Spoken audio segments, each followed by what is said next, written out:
Salam alaikum bersama Hamasyah.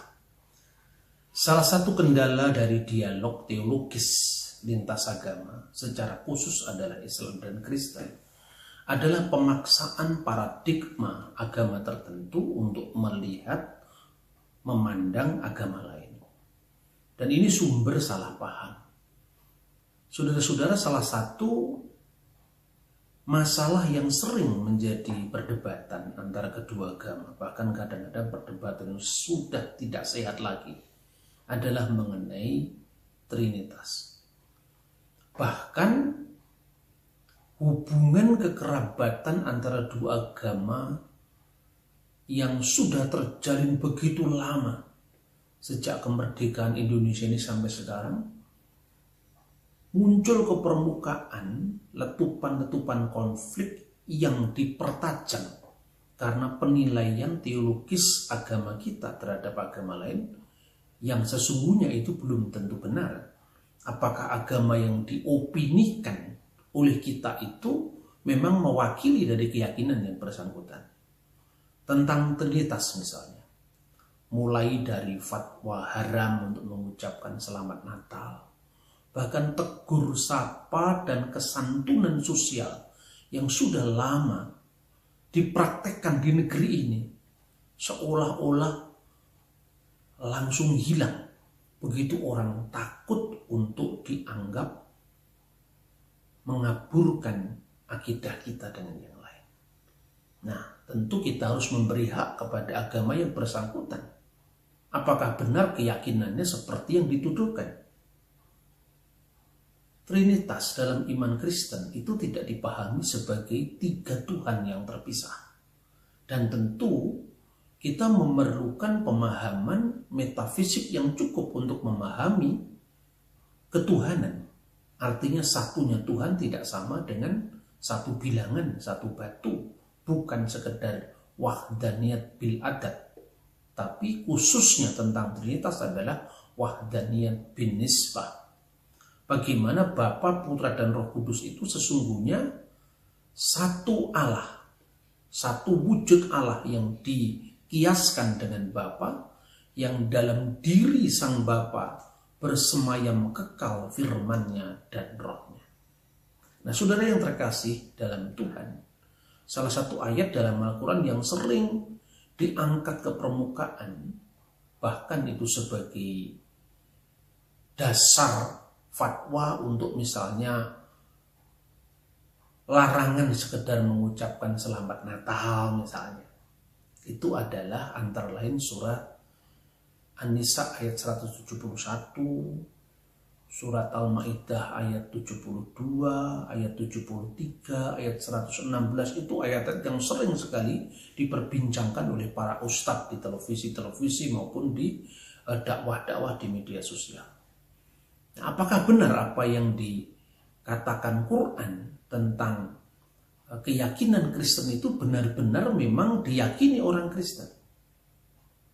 Ya ahlal kitab, wahai orang-orang yang diberikan kitab, maksudnya Yahudi dan Kristen, la taqlu fid dinikum, jangan kalian berlebih-lebihan dalam agama kalian, wala taqulu Allah ilal haq, dan jangan mengucapkan tentang Allah kecuali yang benar. Jadi di sini ada semacam penilaian dalam Islam yang didasarkan atas teks ini bahwa orang-orang Kristen itu berlebih-lebihan dalam agama mereka. Lalu bagaimana pandangan Quran yang semestinya diyakini oleh orang-orang ahli kitab tentang Isa? Dikisahkan dalam bacaan berikutnya. Innamal masih Isa bin Maryam Rasulullah. Sesungguhnya Al-Masih Isa putra Maryam itu adalah Rasul Allah. Wa kalimatuhu alquha ila Maryam wa ruhum minhu. Dan firman-Nya yang diberikan kepada Maryam dan roh daripadanya. Sampai di sini kekristenan semua setuju. Sekalipun harus kita pahami bahwa Isa disebut Rasulullah, itu ada dalam Alkitab Ibrani pasal 3 ayat 1. Pandanglah kepada Rasul dan Imam besar yang kita akui, yaitu Yesus. Yesus disebut sebagai firman-Nya. Bahkan kalau kita membaca Alkitab dalam bahasa Arab, teks asli NRKI Logos diterjemahkan dengan fil badi'il kanal kalimah. Logos in prostontion. Logos in prostontion diterjemahkan dengan wal kalimatu kana indallah. Theos in Logos wa kana kalimatullah. Jadi sesungguhnya ini sangat mirip, sekalipun tentu tafsirannya berbeda. Jadi kalau Kristen harus mengatakan Isa itu rasul, yaitu iman kita. Kalau dikatakan Kristen mengatakan Isa itu firman Allah, itu iman kita. Sekalipun kita tidak boleh memaksakan tafsir bahwa firman Allah dalam pemahaman Kristen yang diterapkan bagi Yesus tidak sama dengan pemahaman Islam. Lalu Isa juga disebut sebagai waruhum minhu, dan roh daripadanya. Dalam Kristen memahami Roh Allah itu bukan gelar Al-Masih. Roh Allah adalah Roh Kudus. Roh Kudus adalah sumber hidup dalam diri Allah sendiri, dan bukan malaikat Jibril, bukan wahyu suci, bukan oknum lain yang terpisah dari Allah, tidak, sama sekali tidak. Makanya kita mengatakan demi nama Bapa dan Putra dan Roh Kudus adalah Allah yang esa. Bismillah walibni warahil kudus al-ilahu wahid, dalam liturgi Kristen yang berbahasa. Nah, kemudian bagaimana pemahaman tentang Isa? Itu yang sudah disepakati oleh orang Kristen, sekalipun tentu pemahamannya, teologinya berbeda. Dan dilanjutkan di situ, fa'aminu billahi wa rasulihi, dan berimanlah kepada Allah dan rasul-rasulnya. Wala tahulu salasa, dan jangan kamu mengatakan tiga, Allah itu tiga. Intahu khairul lakum, itu lebih baik bagimu kalau kamu tidak mengatakan seperti itu, ya kira-kira seperti itu. Innallahu ilahun wahid, sesungguhnya Allah itu adalah satu-satunya Tuhan. Dan ini kita juga percaya, karena di dalam Injil dikatakan hukum yang paling utama misfah harisona adalah Shema Yisrael Adonai Eloheinu Adonai Echad. Sesungguhnya dengarkanlah wahai orang Israel, Tuhan Allah yang kita sembah Tuhan itu adalah asa. Jadi kita sepakat, innallaha ilahun wahid subhanahu ayyakuna waladun, dan sesungguhnya Allah itu maha suci daripada dia memiliki seorang anak. Nah, ini perlu dijelaskan, anak dalam pengertian apa? Iman Kristen tidak pernah mengatakan bahwa Yesua ibnullah itu karena Allahu walada, tidak pernah. Atau dengan demikian bertabrakan dengan lam yalid walam yulad walam yakul lahu kufuwan ahad. Sekalipun istilah diperanakan itu muncul di sana, sekalipun istilah ibnullah itu muncul di sana, tapi tentu pemahamannya sama sekali bukan fisik biologis. Nah, itu sudah. Akhir yang kedua yang sering dijadikan dasar untuk penolakan terhadap iman Kristen itu adalah surat Al-Ma'idah ayat 73. Dan ini biasanya diucapkan oleh para ustadz itu dengan nada yang sangat orakel dan meninggi. Laqad kafara ladina qalu innallaha salisu salasa. Jadi bukan kami tidak mau menghormati orang Nasrani, tetapi memang ayatnya jelas. Ya betul, itu kan jelas bagimu. Ayat itu kan berlaku bagi yang mempercayai ayat. Nah, orang lain kan juga punya ayatnya sendiri. Dan ketika kita mengembangkan pandangan terhadap orang, harus dicocokkan dulu apakah seperti itu yang dimaksud oleh orang yang bersangkutan. Inilah dialog, tidak bisa kita paksakan. Nah, saudara-saudara, saya hanya ingin menyampaikan kepada publik pelurusan opini. Dan saya tidak coba untuk mengintervensi orang lain, bahkan ketika saya mengutip teks-teks Quran. Karena bagaimana saya akan meluruskan kalau saya tidak membandingkan definisi Trinitas yang sebenarnya seperti apa dengan apa yang dituduhkan oleh teks-teks yang dipahami sebagai Trinitas tadi. Nah, maka harus kita lihat sejarah penafsiran Al-Quran itu merekam bagaimana kronologi perkembangan pemahaman para ulama Islam tentang perjumpaannya dengan iman Kristen. Saat Nabi Muhammad berada di Mekah, mungkin teks-teks yang dibaca tadi sama sekali tidak berkaitan dengan kekristenan mainstream yang jelas-jelas tidak pernah percaya bahwa Allah itu tiga, yang jelas-jelas tidak pernah percaya bahwa Allah itu ketiga dari yang tiga, maka disinilah perlu kita membandingkan interteksnya itu, bagaimana keyakinan Kristen, sumbernya apa, bahasanya apa, terminologi yang dipakai cocok apa tidak. Nah, saya membaca di dalam tafsir yang tertua yang ditulis oleh tafsir Muqatil bin Sulaiman, itu ditulis kira-kira tahun 776.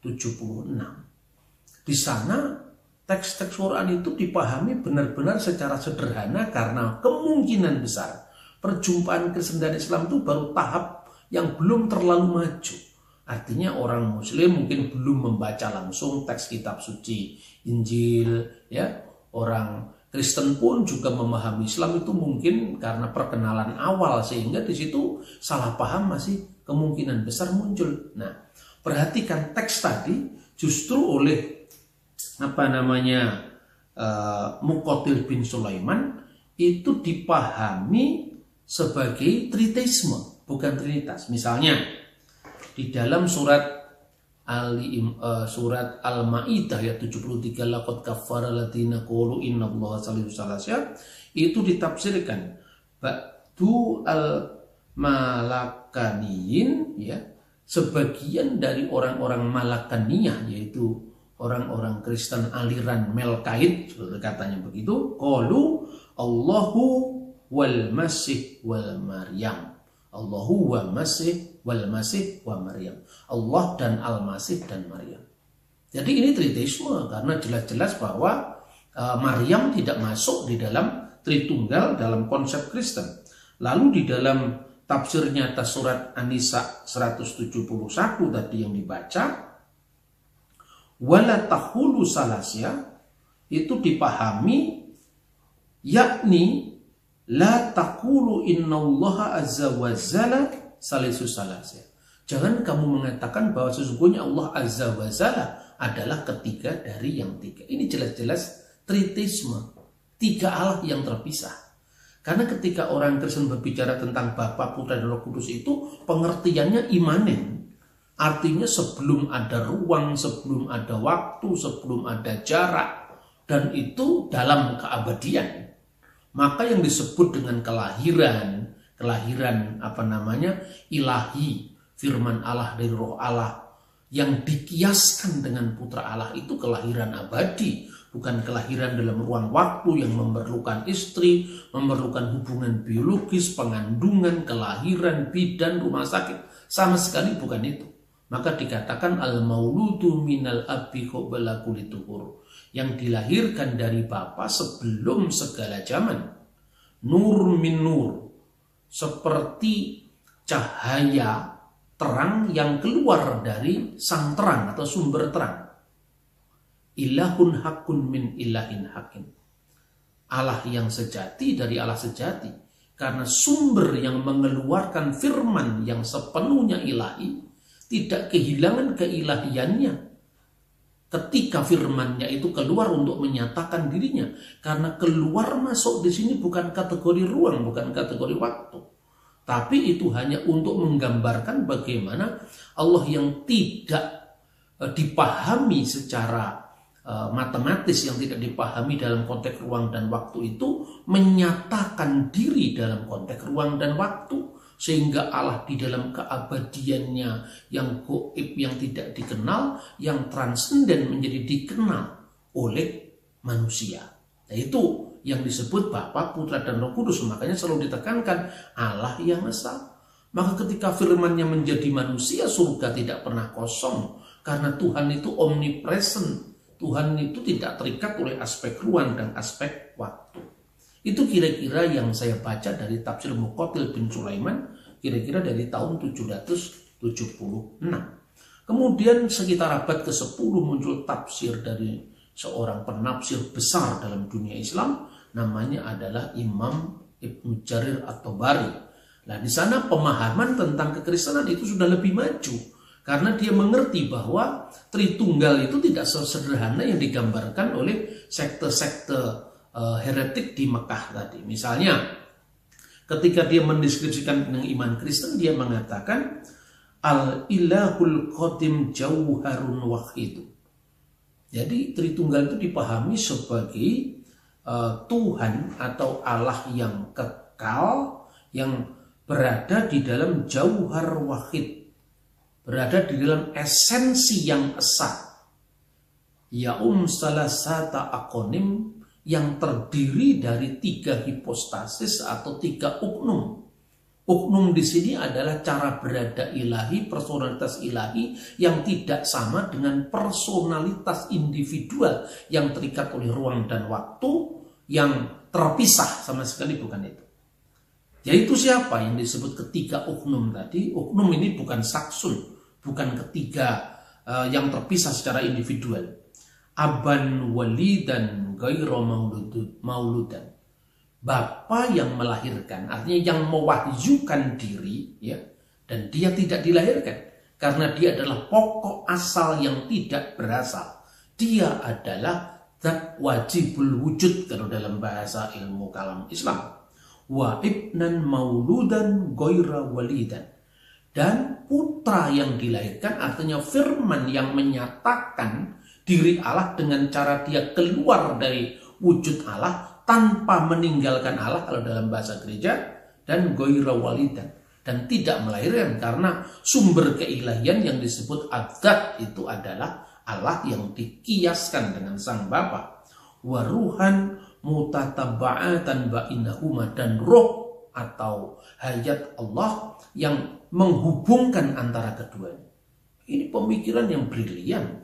Meskipun At-Tabari tentu tidak dalam posisi mempercayai Trinitas yang seperti ini yang dipahami oleh kami orang Kristen. Tetapi ini satu lompatan pemikiran yang luar biasa dari para penafsir dari generasi awal yang tidak mengenal konsep iman Kristen yang sebenarnya, sampai memiliki pemahaman yang saya kira ini mewakili pemahaman gereja sebenarnya. Lalu begitu juga kalau kita membaca tafsir lain, misalnya Fakhrur Razi dan seterusnya, itu dia tahu bahwa Tritunggal itu Bapa, Putra, dan Roh Kudus, dan ketiganya jauhar wahid. Tidak dalam pengertian ketiga yang terpisah, apalagi fisiknya Maryam, fisiknya Yesus, yang kemudian dimustahilkannya tiga serangkai itu untuk dipertuhan karena yakulani to'am, karena keduanya biasa memakan makanan seperti yang digambarkan sekte-sekte Kristen di Mekah dan sekitarnya. Karena memang pemahaman-pemahaman primitif seperti itu hanya dijumpai di sekitar Mekah yang memang itu sangat subur dengan bidat-bidat Kristen. Maka jauh sebelum kelahiran Islam, kira-kira tahun 400-an, Epifanius dari Salamis sudah mengingatkan, ini kebanyakan sekte-sekte ini yang muncul ini, bahwa Maryam itu kita hormati. Di gereja diberikan salam. Salamu alaiki ya Maryam mamtali'atan nikmatan rabbu ma'aki mubarakati anti finisai wa mubarakatu samaratu batniki Yesu al-Masih ya Maryam al-Khitisah ya walidatul ilah. Itu dipahami dalam dunia Kristen. Ya, sekalipun dalam pengertian ini bukan Maryam itu melahirkan Allah, tidak.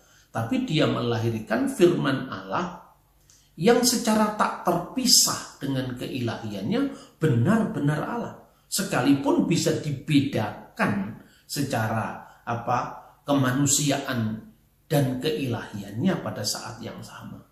Dan bicara seperti ini tentu tidak sama dengan bicaranya satu kelereng, dua kelereng, satu klepon, dua klepon yang dimakan. Bukan itu. Karena itu kan terikat oleh ruang dan waktu. Ketika orang mengatakan misalnya, sayalah yang melahirkan gagasan ini. Gagasan ini lahir dari pikiran saya. Tentu tidak pernah harus mengatakan lahirnya gagasan itu telah memisahkan kita dari gagasan kita. Karena itu sesuatu yang bersifat abstrak. Bukan sesuatu yang sifatnya fisik. Apalagi untuk Allah. Nah itu, maka sekte yang disebut oleh Epifanius dari Salamis itu dikenal dengan koliridianisme, yang memang menempatkan Maryam sebagai salah satu dari ketiga sembahan yang tadi disinyalir oleh Muqatil bin Sulaiman tadi, yaitu Allah wal Masih wa Maryam tadi. Nah kemudian saudara-saudara, yang menarik juga yang mau saya sampaikan, satu lagi catatan saya, yaitu seorang ulama besar dari Indonesia. Namanya adalah Syekh Nawawi Al-Bantani. Nah, beliau ini ulama besar yang menulis buku yang berjudul, buku tafsir yang berjudul Maroh Labid Tafsir An-Nawawi. Nah, dia ini kakeknya wakil presiden kita, Mbah Ma'ruf Amin. Ya, namanya sangat masyhur di Timur Tengah dan masuk dalam buku Kamus Al-Munjid yang ditulis oleh seorang Kristen Maronit dari Libanon, namanya Louis Makluf, Syekh Nawawi Al-Jawi atau Syekh Nawawi Al-Bantani. Saya kutipkan satu informasi penting di sini. Innallaha jauhar wahid. Sesungguhnya Allah itu memiliki jauhar esa. Ini gambaran Syekh Nawawi Al-Bantani tentang Trinitas Kristen, ya. Murakabun min salasati akonim, yang terdiri dari tiga akonim atau tiga hipostasis, ya, atau tiga personalitas ilahi, persona ilahi. Abu, Ibnu, Waruhun Kudus, Bapa, Putra dan Roh Kudus. Wa anu bil abil dati wa ibnil kalimah wa rohul hayah. Dan itu diumpamakan atau dikiaskan Bapa itu sebagai zat, sebagai self, substance, ya. Makanya kalau dikatakan dia sendirilah himself, itu huwa datuhu. Dan banyak orang Kristen yang awam dengan Timur Tengah, ya, memahami orang Islam menyembah jat dan cair jat padat, itu juga salah yang seperti itu. Kita jangan mengembangkan penafsiran yang salah terhadap orang lain. Sedangkan kata dat itu juga ada dalam Alkitab bahasa Arab. Misalnya disebutkan dalam Yohanes pasal 5 ayat 26, dan banyak literatur Kristen dalam bahasa Arab itu memakai kata dat dalam terjemahan sebagai terjemahan dari teks Yunani ausia. Dan ausia terdiri dari tiga hipostasis yang diterjemahkan dengan dat dan sifat atau jauhar dan uhnum tadi. Tinggal konteksnya seperti apa. Nah, yang terakhir, jadi ketika kita memahami, ya, agama lain, dalam pemahaman agama itu sendiri sama sekali tidak mengkompromikan iman. Siapa yang tidak mengakui kebesaran dari Ibnu Jarir at-Tabari? Siapa yang tidak mengakui kemasyhuran, kepakaran dari Syekh Nawawi Al-Bantani, kebanggaan kita semua orang Indonesia? Penafsir besar dari zamannya, menulis kitab banyak sekali diterbitkan di Mesir, di Istanbul. Ini luar biasa. Dalam posisi dia tidak meyakini iman Kristen, tentu karena dia seorang Muslim. Tetapi dia tidak mengembangkan kesalahpahaman terhadap agama lain. Kita orang Kristen tidak bisa menerima misalnya ajaran Islam. Muhammad bukan nabi kita, Quran bukan firman Allah bagi kita. Tetapi kita tidak boleh memahami Islam atau kenabian Muhammad dari ukuran kita sebagai orang Kristen. Nah, lalu yang terakhir saya ingin kutipkan bahwa apa yang disebut salisus salasia, ketiga dari yang tiga, atau wala taqulu salasa, jangan menyebut Allah itu tiga, itu bukan trinitas. Dan ini terdapat dalam tafsir Al-Qasimi, ditulis oleh ulama besar di abad kita, di awal abad ini, yaitu Muhammad Jamaluddin Al-Qasimi, lahir tahun 1866 dan meninggal tahun 1914 saat Perang Dunia Pertama, jadi itu masih abad 20. Beliau menulis dalam tafsirnya Mahasin At-Ta'wil dengan mengutip, ya, teks dari surat Al-Maidah 116, di mana Isa ditanya oleh Allah di situ. Idzqulallahu ya Isa ibn Maryam. Ketika Allah berfirman, wahai Isa putra Maryam, a anta qulta linnasi takhiduni wa ummiya ilahaini min dunillah, dan seterusnya.